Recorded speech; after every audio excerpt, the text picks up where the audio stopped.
Hi friends, please subscribe to Amravati Media and press the bell icon for more latest updates. Duvvada family రచ్చ మధ్యలో YCP entry. Telugu రాజకీయాలలో సెలబ్రిటీగా మారిపోయారు Duvvada Srinivas. YCP ఎమ్మెల్సీగా ఉన్న ఆయన తన వ్యక్తిగత వ్యవహార శైలితో తెలుగు రాష్ట్రాల్లోనే ప్రత్యేక గుర్తింపు సాధించారు. ఎంతో మంది ఎమ్మెల్సీలు ఉన్న దువ్వాడ శ్రీనివాస్ను తెలుగు రాష్ట్రాల ప్రజలు ఇట్టే గుర్తుపట్టేస్తారు. దానికి కారణం ఆయన కుటుంబ వ్యవహారం. దివ్యల మాధురితో కలిసి ఆయన చేసిన రచ్చ అంతా ఇంత కాదు. అందుకే ఆయన వైఖరితో పార్టీకి చెడ్డ పేరు వస్తుందని భావించి దూరం పెట్టారు జగన్మోహన్ రెడ్డి. అయినా సరే వేరే విధేయత ప్రదర్శిస్తూ వస్తున్నారు దువ్వాడ శ్రీనివాస్. అయితే పార్టీ ఆయనపై వేటు వేయడంతో భార్య దువ్వాడ వాణి ఇప్పుడు యాక్టివ్ అయ్యారు. వైఎస్ఆర్ కాంగ్రెస్ పార్టీ కార్యక్రమాల్లో చురుగ్గా పాల్గొంటున్నారు. దీంతో దువ్వాడ శ్రీనివాస్ ఎమ్మెల్సీ పదవికి రాజీనామా చేయాలన్న ఆలోచనతో ఉన్నట్లు తెలుస్తోంది. శ్రీకాకుళం జిల్లా రాజకీయాలలో దువ్వాడ శ్రీనివాస్ది ప్రత్యేక స్థానం. ప్రత్యక్ష ఎన్నికలలో ఆయన గెలిచింది లేదు. 2006లో మాత్రం జెడ్పీటీసీ ఎన్నికలలో గెలిచిన ఆయన జిల్లా పరిషత్ వైస్ చైర్మన్గా ఉండేవారు. ఆ తర్వాత టెక్కల నుంచి అసెంబ్లీకి, శ్రీకాకుళం పార్లమెంటు స్థానానికి పోటీ చేసి ఓడిపోయారు.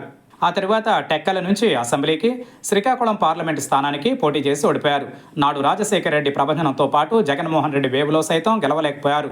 అయితే దూకుడు కలిగిన నేత కావడంతో జగన్మోహన్ రెడ్డి ఆయనకు ఎమ్మెల్సీ పదవి ఇచ్చారు. అయితే కుటుంబ వివాదంలో చిక్కుకొని పార్టీకి నష్టం చేకూరుస్తున్నారు అన్న నేతల ఫిర్యాదులతో జగన్మోహన్ రెడ్డి ఆయనపై వేటు వేశారు.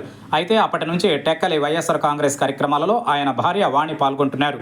దీంతో దువ్వాడ శ్రీనివాస్ వైఎస్ఆర్ కాంగ్రెస్ పార్టీ ద్వారా వచ్చిన ఎమ్మెల్సీకి రాజీనామా చేసే యోచనలో ఉన్నారు. దువ్వాడ వాణి పొలిటికల్ గా సీనియర్ నాయకురాలు. ఆమె తండ్రి సంపతరావు రాఘవరావు సీనియర్ కాంగ్రెస్ నేత. తెలుగుదేశం పార్టీ హయాంలో సైతం టెక్కలి ఎంపీపీగా పనిచేశారు. ఒక విధంగా చెప్పాలంటే దువ్వాడ శ్రీనివాస్ కు రాజకీయంగా ప్రోత్సాహం అందించింది కూడా ఆయనే. దువ్వాడ వాణి సైతం 2004 ఎన్నికలలో ఎమ్మెల్యేగా పోటీ చేశారు. 2024 ఎన్నికలలో టెక్కలి అసెంబ్లీ టికెట్ ఆమెకు ఇస్తారని పెద్ద ఎత్తున ప్రచారం జరిగింది. టెక్కలి నియోజకవర్గ వైఎస్ఆర్ కాంగ్రెస్ పార్టీ ఇన్ఛార్జిగా ఎమ్మెల్సీ దువ్వాడ శ్రీనివాస్ ఉండేవారు. ఆ సమయంలోనే కుటుంబంలో వివాదం ప్రారంభమైంది.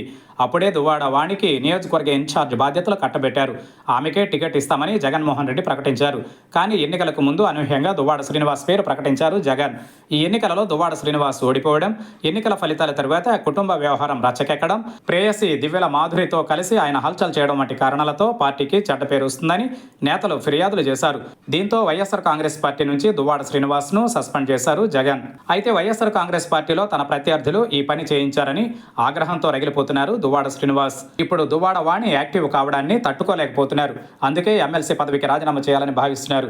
ఇప్పటికే శాసన మండలిలో వైఎస్ఆర్ కాంగ్రెస్ పార్టీ బలం తగ్గుతోంది. ఓ 6 ఎమ్మెల్సీలు 8 నెలల కిందట రాజీనామాలు కూడా చేశారు. వారి రాజీనామాలు ఇంతవరకు ఆమోదానికి నోచుకోలేదు. అందుకే ఇప్పుడు తాను రాజీనామా చేసి పార్టీని ఇరుకున పెట్టాలని, శ్రీకాకుళం జిల్లాలో సొంత పార్టీలో తన ప్రత్యర్థులకు సవాల్ విసరాలని దువ్వాడ శ్రీనివాస్ భావిస్తున్నారట. మరి ఆ ప్రచారంలో ఎంత నిజముందో తెలియాలి.